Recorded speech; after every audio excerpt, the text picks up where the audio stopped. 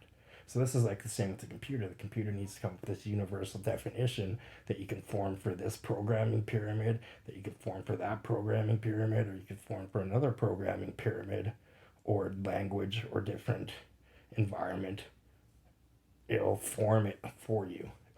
It'll take the easiest best way. It'll take the easiest best way universal definition of the easiest best way to do this and form it for your language or your pyramid or whatever your environment you're working in, right? So that's what you collect as a database of these definitions, of these universal definitions. This is the easiest way to do all the tasks that we've tested or that we know how to do even, right? So that's how the sort of like it was better when I did it in my house. Like I said, these guys that got my music, I can prove they got it from in my house because I wasn't popular on the internet. I didn't have anything good on the internet, and I freestyled all my guitar stuff, and that's why they got it from my house. And that's why I didn't know they necessarily had it, right? But when I did this routine in my house, it was pretty good. If you check that out.